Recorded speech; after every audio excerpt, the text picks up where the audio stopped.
First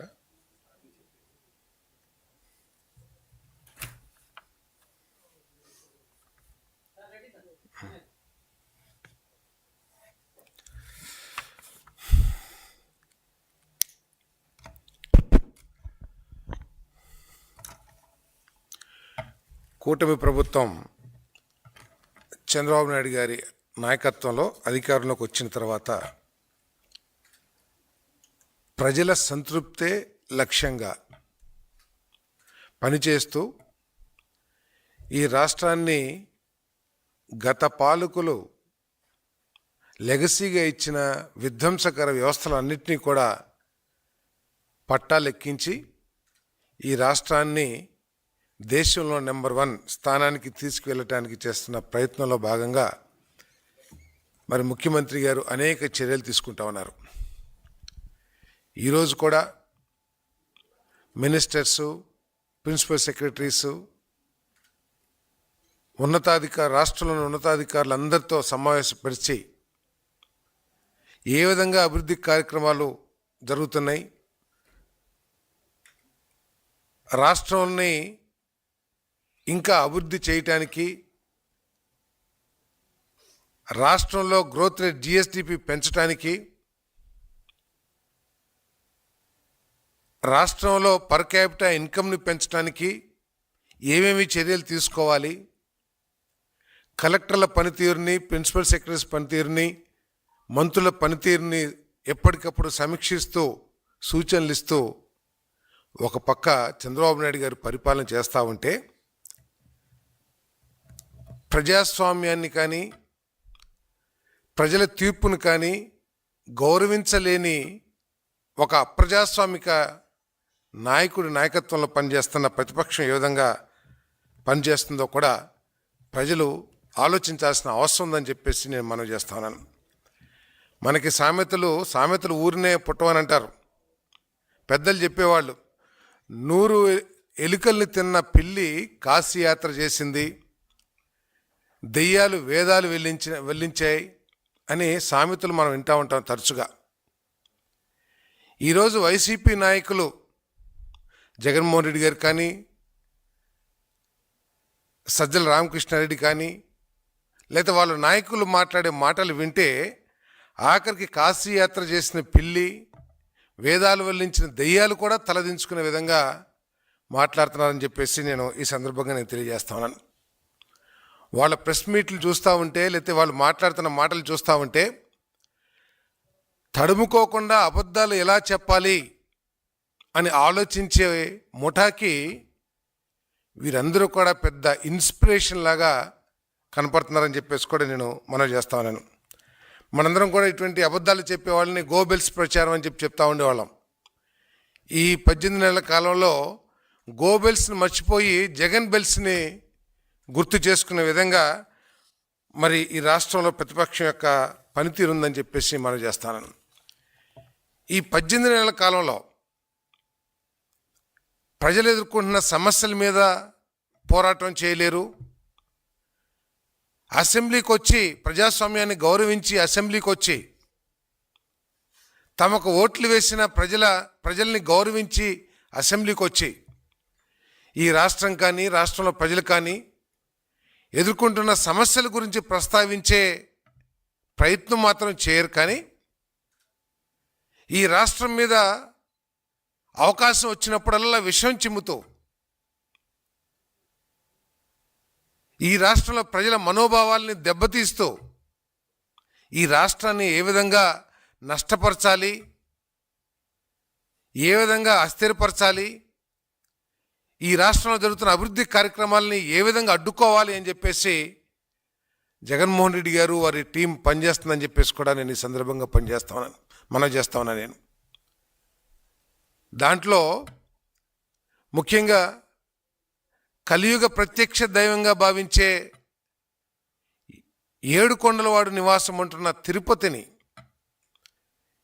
ప్రపంచంలో ఉన్న కోట్లాది మంది హిందువులందరూ కూడా దాన్ని ఒక పుణ్యక్షేత్రంగా, పవిత్ర క్షేత్రంగా జీవితంలో ఒక్కసారైనా సరే స్వామిని దర్శించుకోవాలనే తాతాలాడుతూ ఉంటారు. అటువంటి పుణ్యక్షేత్రం మీద అవకాశం వచ్చినప్పుడల్లా ఆ స్వామివారి మహిమల్ని తగ్గించడానికో ఆ పుణ్యక్షేత్రం యొక్క శాంక్టిటీని తగ్గించాలనే లక్ష్యంతో వీళ్ళు లేనిపోని అభండాలు వేస్తూ అనేక కుట్రలు చేస్తున్నారని చెప్పేసి కూడా నేను ఈ సందర్భంగా తెలియజేస్తా ఉన్నా. నేను ప్రతి ఒక్కళ్ళు కూడా ఆలోచించాలి, అసలు వైఎస్ఆర్ కాంగ్రెస్ పార్టీ ఒక రాజకీయ పక్షంగా ఉండటానికి అర్హత ఉందా లేదా అని చెప్పేసి కూడా ఈ రాష్ట్రంలో ప్రజలందరూ కూడా ఆలోచించాలని చెప్పేసి నేను మనవి చేస్తా ఉన్నా. నేను మద్యం సీసాలతో కూడా కుట్ర. ఈ సంవత్సరం వైకుంఠ ద్వార ఏదైతే ఉంటుందో ఏకాదశి నాడు చాలా బ్రహ్మాండంగా నిర్వహించింది టీటీడీ యాజమాన్యం. ఇంతకుముందు వైసీపీ నాయకులు అక్కడేదో మాదే తిరుపతి, మేమిక్కడ పెత్తందారులవి, మేము ఎంతమందిని కంటే అంతమందిని తీసుకెళ్తాము, ఇష్టం వచ్చిన రీతిలో దర్శనాలు చేపిస్తూ ఉన్న పరిస్థితుల నుంచి ఈరోజు ఒక వైకుంఠ ద్వార దర్శనం ఒక పద్ధతిలో, క్రమ పద్ధతిలో టీటీడీ బోర్డు నిర్ణయించిన విధానాల ప్రకారం చాలా చక్కగా నిర్వహించారు. అది తట్టుకోలేని వైసీపీ ముఠా దాని మీద ఎంత ఘోరమైన ప్రచారం చేస్తుందో ఒకసారి ఆలోచించమని చెప్పేసి మనం చేస్తాను. చంద్రబాబు నాయుడు గారు సాంకేతిక పరిజ్ఞానాన్ని వినియోగించుకొని నిత్యం ప్రజలకి సేవ చేయాలనే ఆలోచనతో కొన్ని వేల కెమెరాల్ని అనేక ప్రాంతాల్లో నెలకొల్పడం జరిగింది. ఆ కెమెరాల ద్వారా వీళ్ళు చేసిన కుట్ర ఖాళీ మద్యం సీసాలని తీసుకుని వెళ్ళి కింద తిరుపతిలో ఖాళీ మద్యం సీసాలు కొనుక్కొని పైకి వెళ్ళి తిరుమలలో పెట్టి ఏదో అపవిత్రం జరిగిపోయిందని చెప్పేసి ఎటువంటి దుష్ప్రచారం చేశారో కూడా ఒకసారి ఆలోచించామని చెప్పేసి మనం చేస్తాను. మరి ఆ కెమెరాల సాక్షిగా, కెమెరాల మూలంగా ఎవరైతే ఈ కుట్రకి పాల్పడ్డారో, ఎవరైతే ఈ దురాగతానికి పాల్పడ్డారో వాళ్ళందరూ కూడా పోలీసులకి చిక్కిపోయారని చెప్పేసి మనం చేస్తాను. ఈ వ్యక్తులు సాక్షి విలేకరులో లేకపోతే ఆ వైసీపీ అనుబంధ సోషల్ మీడియా వర్కర్స్, వీళ్ళు భూమన కరుణాకర్ రెడ్డి గారి అనుచరులు అని చెప్పేసి తిరుపతిలో అంతా కూడా చెప్పుకుంటూ ఉన్నారు. భూమన కరుణాకర్ రెడ్డి గారు పైన ఉన్నది దేవుడు కాదు, ఒక నల్లరాయి మాత్రమే అని కించపరిచే విధంగా, ఆ స్వామిని కించపరిచే విధంగా మాట్లాడిన వ్యక్తి ఈరోజు నేనే హిందువుని చెప్పేసి ఒళ్ళంతా నామాలు పూసుకొని ఏ విధంగా మాట్లాడుతున్నారో కూడా ఒకసారి ఆలోచన చేయాలి. ఎవరైతే పోలీసులకు చిక్కారో కెమెరాల సాక్షిగా, వాళ్ళు మీ మనుషులు కాదా అని చెప్పేసి సూటిగా నేను ప్రశ్నిస్తానని చెప్పేసి కూడా నేను ఈ సందర్భంగా తెలియజేస్తా ఉన్నాను. నీ అనుచరులు చేసినప్పుడు ఎందుకు మొసలి కన్నీరు కారుస్తున్నారు కరుణాకర్ రెడ్డి గారు అని చెప్పేసి కూడా నేను అడుగుతా ఉన్నా. నేను అంతేకాకుండా ఆధ్యాత్మిక పర్యాటక ముఖ్యమంత్రి గారు అనేక సందర్భాల్లో మాట్లాడుతూ ఉన్నారు. ఈ రాష్ట్రంలో అభివృద్ధిలో భాగంగా టూరిజం ఒక గొప్ప అవకాశం ఉన్న రంగం మన రాష్ట్రంలో. టూరిజాన్ని పెంచినట్లయితే జిఎస్డిపి ఆదాయం పెరగటమే కాకుండా లక్షలాది మందికి ఉద్యోగ అవకాశాలు కల్పించగలిగిన రంగం అని చెప్పేసి టూరిజంని బ్రహ్మాండంగా ప్రోత్సహిస్తూ ఉంది ఈ ప్రభుత్వం అని చెప్పేసి మనం చేస్తాను. నేను ఈ టూరిజంలో టెంపుల్ టూరిజం, ఆధ్యాత్మిక పర్యాటక రంగం ఒక ముఖ్యమైనది. మన రాష్ట్రంలో వేంచేసి ఉన్న స్వాములు, వెంకటేశ్వర స్వామి కానివ్వండి, ఆ శ్రీశైలంలో శివయ్య కానివ్వండి, కృష్ణా జిల్లాలో విజయవాడలో ఉన్న అమ్మవారు కానివ్వండి, టెంపుల్ టూరిజంకి ఆంధ్రప్రదేశ్లో చాలా బ్రహ్మాండంగా ప్రపంచమంతా కూడా భక్తులు ఇక్కడికి వచ్చి దర్శనం చేసుకోవాలని భావిస్తూ ఉంటారు. అటువంటి రంగాన్ని దెబ్బతీస్తానికి అటువంటి ఆధ్యాత్మిక పర్యాటక రంగాన్ని దెబ్బతీస్తానికి ఈ వైసీపీ పార్టీ కంకణం కట్టుకుని ఆఖరికి దేవుళ్ళ మీద కూడా దుష్ప్రచారం చేస్తానికి ప్రయత్నం చేయటం ఎంత ఘోరమో ఒకసారి ఆలోచించాలని చెప్పేసి మనం చేస్తాను. నేను ఆఖరికి కల్తీ నెయ్యిలో A34గా ఉన్న విజయభాస్కర్ రెడ్డి ఏ విధంగా ముడుపులు కొన్ని లక్షల కోట్ల రూపాయలు ముడుపులు సంపాదించాడో మరి ఆయనే స్వయంగా చెప్పడం కూడా జరిగిందని చెప్పేసి నేను మనవి చేస్తా ఉన్నాను. నేను మరి ఈ విధంగా చేస్తూ వైసీపీ ఉన్న సమయంలో హిందూ దేవాలయాల మీద ఏ విధంగా దాడి జరిగిందో కూడా ప్రజలందరూ కూడా గుర్తించాల్సిన అవసరం ఉందని చెప్పేసి నేను మనవి చేస్తా ఉన్నాను. నేను అధికారం పోయిన తర్వాత తాము చేసిన పాపాల మూలంగానో తాము చేసిన దుష్పరిపాలన మూలంగానో అని బుద్ధి తెచ్చుకోకుండా ఇప్పటికి కూడా నిత్యం అబద్ధాలు చెప్తూ, ఉదాహరణకి తిరుమల తిరుపతి దేవస్థానంలో గోశాలలో ఆవులు చనిపోయినాయని చెప్పేసి ఒక అబద్ధ ప్రచారం చేశారు. ఎక్కడో ఫోటోలు తీసుకొచ్చి అక్కడ చనిపోయినట్లు ప్రచారం చేస్తానికి ప్రయత్నం చేసింది వైసీపీ. అదేవిధంగా చంద్రగిరిలో ఎక్కడో ఒక మన టోల్ గేట్ లాగా ఉంటే బ్యారికేడ్ లాంటిది ఉంటే దాన్ని తీసుకొచ్చి మన తిరుమలలో ఇటువంటి పెట్టారని చెప్పేసి అబద్ధాలు చెప్తానికి ప్రయత్నం చేశారని చెప్పేసి మనం చేస్తామని నేను. మరి అదేవిధంగా కొంతమంది భక్తులు దురదృష్టవశాత్తు చనిపోతే తిరుమల దేవస్థానం చేసిన తికమక ప్రకటనల మూలంగా భక్తులు పరుగులు తీయటం మూలంగా చనిపోయారని చెప్పేసి మరి ఒక దుష్ప్రచారం చేస్తాం ప్రయత్నం చేశారు.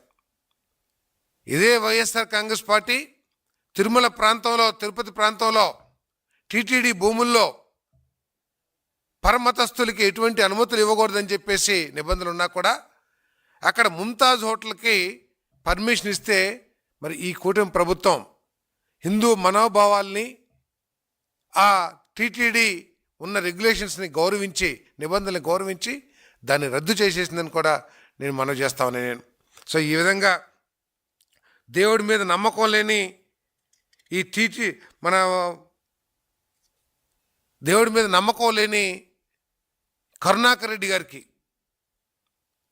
చైర్మన్ పదవి అప్పచెప్పి ఏ విధంగా తిరుమల తిరుపతి రిసోర్సెస్ని దుర్వినియోగం చేశారో కూడా ఒకసారి ఆలోచన చేయాలి. ఆయన మనసుకు నచ్చిన ఎన్నో కార్యక్రమాలు చేస్తూ ఆఖరికి తిరుమల తిరుపతి దేవస్థానం యొక్క నిధుల్ని పూర్తిగా తిరుపతికి ఖర్చు పెట్టడానికి భక్తులు అన్ని రాష్ట్రాల నుంచి కూడా వస్తారు. అన్ని రాష్ట్రాల్లో భక్తుల అవసరాలను తీర్చాల్సిన బాధ్యత మరి అవకాశం తిరుమలకి ఉన్నప్పుడు కేవలం తమ పెత్తందారీతనంతో దేవుడి మీద నమ్మకం లేదు కాబట్టి ఆ నిధుల్ని తమ రాజకీయ ప్రయోజనాల కోసం తిరుపతిలో ఏ విధంగా కోట్ల రూపాయలు ఖర్చు పెట్టారో కూడా ఒకసారి భక్తులందరూ కూడా ఆలోచించాలని చెప్పేసి మనం చేస్తాం. నేను గతంలో మనం వింటూ ఉంటాం, అన్య మతస్థులు వచ్చి ఈ దేశంలో హిందూ దేవాలయాల్ని ఏ విధంగా దోచేశారు, హిందూ దేవాలయాల్ని ఏ విధంగా ధ్వంసం చేశారు, అవన్నీ కనుక ఆలోచిస్తే ఈరోజు వైసీపీ పరిపాలనలో కూడా అటువంటి పరిస్థితులే మరి పునరావృతమైనని చెప్పేసి మనం చేస్తాను. కల్తీ నెయ్యి ఎంతో ఘోరమండి. కనీసం 10% 20% కూడా లేదని చెప్పేసి పేపర్లు చదువుతా ఉన్న ఒరిజినల్ నెయ్యి అంత డూప్లికేట్ నెయ్యితో పామాయిల్తో మరి కొన్ని పత్రికల్లో అయితే జంతు కోవని కూడా వచ్చింది. ఇంకా అది ఏదైతే ఎంక్వైరీ చేస్తున్నారో తప్పకుండా వాళ్ళు తీస్తారు.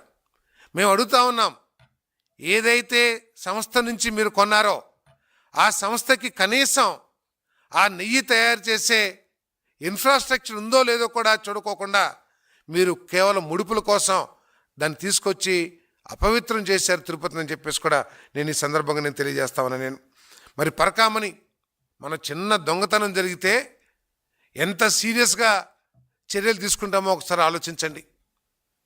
ప్రపంచవ్యాప్తంగా ఉన్న భక్తులు మొక్కులు చెల్లించుకుని దేవుడికి మాకు మేలు జరిగిద్ది, మా కుటుంబానికి మేలు జరిగిద్ది అని భావించే ఒక సెంటిమెంట్ని ధ్వంసం చేసే విధంగా పరకామణిలో చోరీ జరిగితే వారి మీద కఠినాతి కఠినమైన చర్యలు తీసుకోకుండా కేవలం ఒక సెటిల్మెంట్ బ్యాచ్ ఏదైతే చేస్తూ ఉంటారో ఆ విధంగా సెటిల్మెంట్ చేసి కేసుని నీరు గార్చి వాళ్ళు బయటపడేట్టు చేశారంటే ఎంత ఘోరమో ఒకసారి ఆలోచించామని చెప్పేసి మనం చేస్తామని నేను. మరి ఆ కేసులో సాక్షిగా వస్తున్న ఒక అధికారి ఏ విధంగా కొంత అర్థం కాని పరిస్థితుల్లో ఏ విధంగా రైలు నుంచి పడిపోయాడో కూడా ఒకసారి ఆలోచించాలని చెప్పేసి మనం చేస్తాను నేను. అంటే ఏ కేసు వచ్చినా కూడా కేసులో తప్పించుకోవడానికి దాంట్లో సాక్షులు చనిపోతారు. వివేకానంద రెడ్డి గారి హత్య కేసులో 4 సాక్షులు చనిపోతారు. పరిటాల రవి హత్య కేసులో 9 మంది చనిపోతారు. ఇదేమిటో అసలు అర్థం కావట్లేదు ఈ రాష్ట్ర ప్రజలకి అని చెప్పేసి మనవి చేస్తాను నేను మనవి చేసేది ఏమిటంటే, మీరు నిజంగా ప్రజాస్వామ్యాన్ని గౌరవించే ఒక రాజకీయ పక్షం అయినట్లయితే కనుక మీరు ఈ రాష్ట్ర అభివృద్ధికి మీరు తోడ్పాటు అందించలేకపోయినా నోరు మూసుకుని ఉండమని చెప్పేసి మనం చేస్తా ఉన్నాం. ఈ విధమైన విషయాన్ని చిమ్మొద్దని చెప్పేసి నేను మనం చేస్తా ఉన్నా నేను. మరి ఈ రాష్ట్రం ఈ 5 సంవత్సరాల్లో అనేక గొప్ప లక్ష్యాలతో ముందుకు వెళ్తూ ఉంది కూటమి ప్రభుత్వం. మీరు ఇటువంటి అభియోగాలు మోపి ఇటువంటి దోపిడీలు చేసిన వాటిని కప్పిపుచ్చుకోవటానికి, ప్రజల దృష్టిని ఈ రాష్ట్రంలో జరుగుతున్న అభివృద్ధి నుంచి మరల్చడానికి ఇటువంటి కుట్రలకు పాల్పడద్దని చెప్పేసి కూడా నేను మనవి చేస్తా ఉన్నాను. ఆఖరికి తిరుపతి గోవిందరాజస్వామి ఆలయంలో బంగారు పూతలో కొన్ని కిలోల బంగారాన్ని దోచేశారు. ఆఖరికి ఏదైతే విఐపీస్కి శాలువాలు కప్పుతారో ఆ శాలువాల కొనుగోలులో కూడా అవినీతి చేశారంటే డబ్బుల కోసం ఎంత కక్కుర్తికి దిగజారుతారో కూడా మరి రాష్ట్ర ప్రజలు అర్థం చేసుకోవాలని చెప్పేసి నేను మనవి చేస్తా ఉన్నాను నేను.